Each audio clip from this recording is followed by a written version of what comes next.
Fala pessoal, nesse vídeo eu vou demonstrar aqui uma aplicação que eu desenvolvi chamada SaltWeb. Então essa aplicação ela é uma aplicação para gerenciamento aí de autorizações em instituições educacionais. Então essa aplicação não é uma aplicação nova, ela foi desenvolvida aí pelo Mário Rocha, anteriormente utilizando o Lázaro, né, IDE, que é o Fui Pascal. Então aqui ó, foi desenvolvido utilizando essa ideia aqui.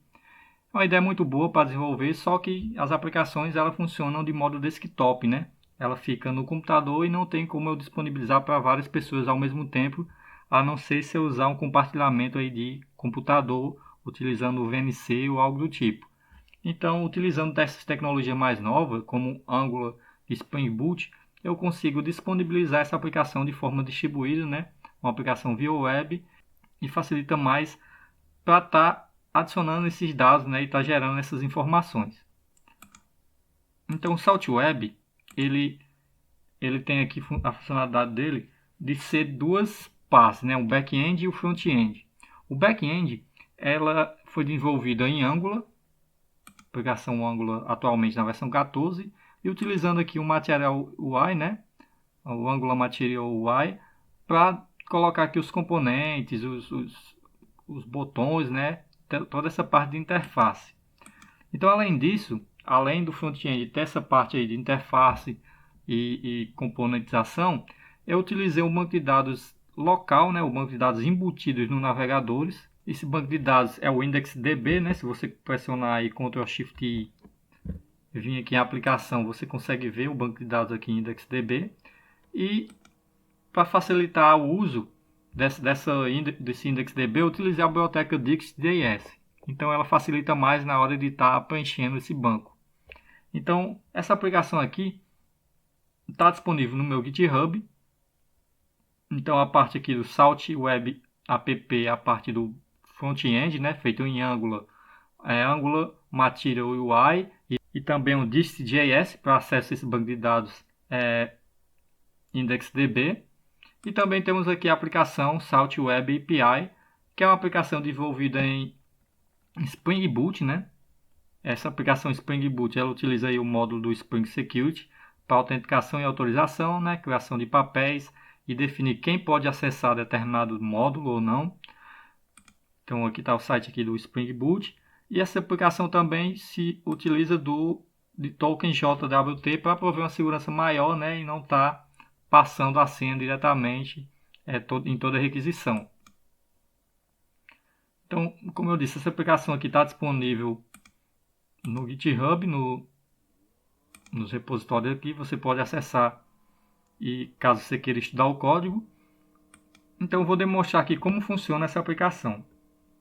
Para isso eu já baixei aqui os dois, né? Eu já tenho aqui no meu computador os dois projetos. Estou aberto os dois projetos aqui. Vou inicializar primeiramente o front-end.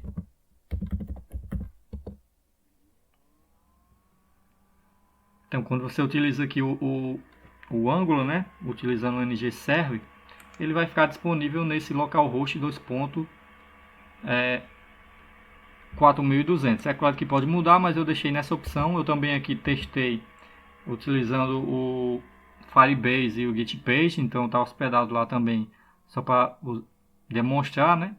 Então aqui, ó, basicamente tem esse menu com alguns módulos. Temos o módulo aqui configurações. Nesse módulo configurações, podemos definir esse item aqui API, que vai dizer se essa aplicação front-end ela vai se conectar com a API externa ou se ela vai utilizar um banco de dados embutido que é o IndexDB. Então, se ela tiver sem nada, por padrão, ela já vai utilizar o IndexDB. Mas eu posso colocar local aqui já para dizer que eu vou estar utilizando esse banco de dados local. Fazendo isso, a aplicação funciona localmente aqui e eu não tenho questão de segurança. Ela está disponível para qualquer um que acessar o computador. Mas também ela não está disponível online para qualquer um ver, né? Vai estar disponível só nesse computador.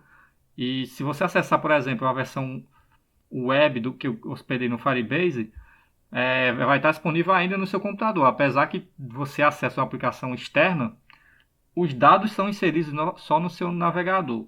Então aqui, por exemplo, eu posso vir aqui em nível escolar e colocar aqui qual o nível escolar da instituição, por exemplo, integral, regular. Aqui temos a parte de inserir professores, inserir instituições. Aqui você definiria os processos e aqui autorizações. Eu vou popular essa aplicação com alguns dados fakes.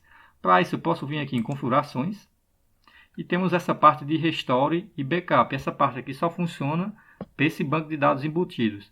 Então, por exemplo, eu vou fazer aqui, limpar o banco de dados. Se eu limpar, então todas as informações que eu já inseri, por exemplo, essas aqui, elas vão desaparecer. Então, eu vou vir aqui, limpar o banco de dados completamente. Então, eu vou marcar sim. Aí ele vai esperar 3 segundos aqui, vai redirecionar automaticamente. E se eu for olhar agora, limpei o meu banco de dados local, né? O que eu posso fazer agora? Eu vou fazer uma restauração de um banco de dados fake que eu criei aqui. Então, vou vir aqui na pasta app, que eu já deixei disponível aqui dentro do próprio aplicação. Esse backup aqui, de dados falsos. Vou clicar em restaurar e vamos ver esses módulos aqui com alguns dados para facilitar a visualização, né?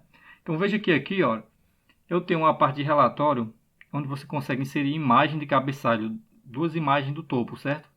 E a partir que eu fiz o backup, esses dados vão ser mudados com 2 imagens que eu fiz uploads. Então eu vou aqui voltar para o início. E agora minha aplicação está preenchida. Então a partir do nível escolar você vai dizer o nível da instituição. A parte de professores, você vai preencher os professores, né? Tem a parte aqui de você colocar informações pessoais, tal, e colocar uma imagem e depois salvar. Temos a parte de instituições, onde você vai colocar dados sobre as instituições. E a parte de processo, onde você vai criar um processo referente a uma instituição. Você vai escolher aqui uma instituição e vai criar um número de processo. Aí ela vai aparecer nessa área aqui. A partir de um processo, eu crio uma autorização, que é pegar um professor e associar esse processo. Então, eu posso vir aqui, selecionar um professor, selecionar um processo, dar um número para essa autorização, um referendo, que é um texto para essa autorização, e clicar em salvar. Aí vai ficar aqui disponível. A partir disso, a partir desses 2 dados, eu posso gerar aqui relatórios. Eu vou mostrar no final como é que se gera esses relatórios vindo da API, mas vamos continuar aqui. Se eu vier aqui em configurações, eu posso mudar aqui essa parte de local para utilizar uma API externa. Então, eu vou vir aqui na minha aplicação aqui, que é a minha aplicação Spring Boot, aplicação back-end. Então, o que eu vou fazer? Eu vou rodar aqui essa aplicação novamente. Então, essa aplicação ela vai estar rodando aí na porta 8080, né? Localmente. E eu posso associar esse back-end, né? Esse API, a minha aplicação aqui front-end. Então, eu vou colocar aqui, a API, o endpoint da API que eu vou acessar, né? Então, vai ser localhost 2.8080/API. Clique em salvar. Agora eu salvei, posso vir aqui e atualizar novamente para o início. Agora eu estou utilizando essa API externa, né? Ou seja, essa API geralmente vai ficar no servidor externo, em um servidor web, e eu vou poder acessar esse API de qualquer lugar utilizando esse front-end. Então eu já criei aqui alguns usuários, por exemplo, tem um usuário admin que tem um acesso total à aplicação, ele pode editar, excluir e atualizar itens, e aqui eu posso estar inserindo alguns dados. Eu vou fazer o seguinte também, a partir do momento como eu estou utilizando a API, né, o front-end e o back-end em Spring Boot, eu vou precisar popular o banco de dados para ficar melhor de demonstrar. Então vou aqui vir na minha ferramenta do MySQL Workbench e vou fazer uma inserção aqui de um banco de dados fake dessa aplicação no meu MySQL. Então vou vir aqui importar dados, né? Selecionar aqui o backup fake que eu coloquei em API, né? Um arquivo SQL. Vou dizer o banco de dados que eu criei. Então eu crio esse banco de dados aqui, Salt, e vou importar aqui esses dados.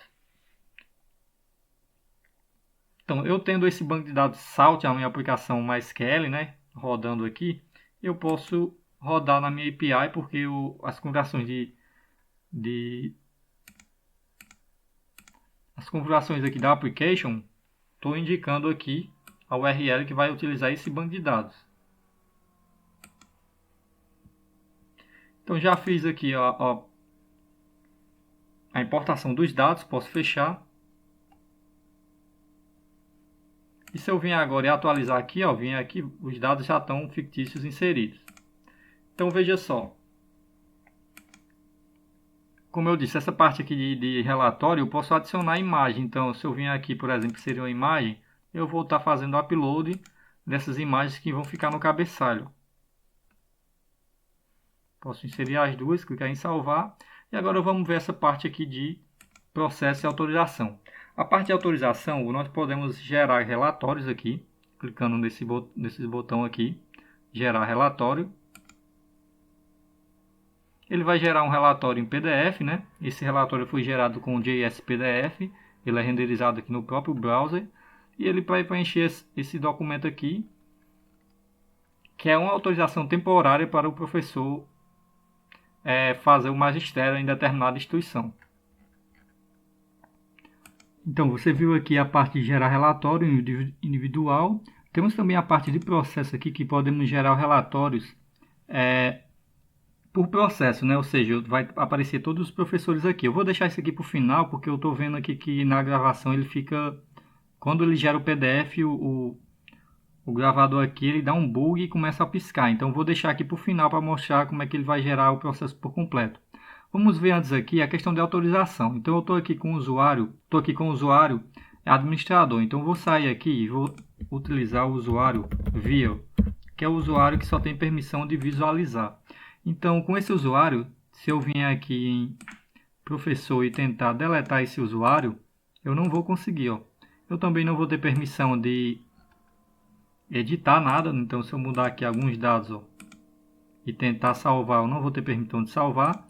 Muito menos permissão de inserir qualquer dado. Então, por exemplo, eu vou tentar inserir aqui um novo nível escolar, mas eu não tenho permissão porque o usuário de visualização ela só tem essa permissão de ler os dados. Então, esses usuários você pode estar utilizando o banco de dados lá, inserindo você mesmo. Infelizmente, não criei um módulo aqui para gerenciar esses usuários, mas o banco de dados você pode estar inserindo e estar dizendo quais permissões o usuário tem. Então, por exemplo, temos o usuário editor. O usuário editor ele tem permissão aí para visualizar e editar arquivos, mas não para excluir. Então, o professor aqui, eu posso editar esse professor.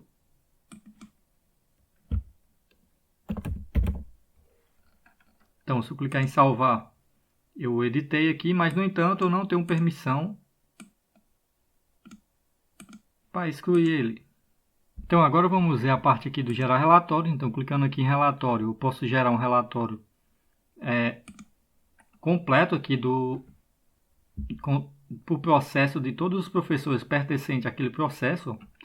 Então, aqui, nessa parte de autorização, eu utilizei o JS-PDF e aqui eu estou utilizando a geração de um documento em HTML na tela, que eu posso clicar aqui no botão de imprimir. Ele vai gerar esse relatório aí, uma segunda forma de gerar um relatório, através da impressão, né? Essa impressão, por exemplo, no Linux eu posso gerar um arquivo PDF aqui. Então, posso aqui gerar um arquivo, selecionar e mandar imprimir. Ele vai gerar um PDF. Se eu vier aqui e abrir o arquivo, ele vai estar o PDF gerado, que é a autorização temporária que o professor precisa, né? A instituição gera para o professor poder utilizar, fazer o magistério numa determinada instituição. Então, agora, além dessa segunda forma de gerar relatório, gerar o arquivo, eu tenho essa terceira, que é utilizando uma outra aplicação que vai pegar esse código e vai mostrar aqui na tela, em forma de relatório também. Vai pegar essa view e vai mostrar em forma de relatório. Essa parte toda aí do Spring Security, né, e JWT justamente para prover uma segurança como os dados são tratados aqui. E caso você queira estudar o código-fonte, você pode acessar aí pelo meu GitHub, como eu já disse. Salt Web App, né? Ou então Salt Web API, você vai estar disponível aí com código fonte dos dois repositórios. Então é isso, pessoal, até a próxima.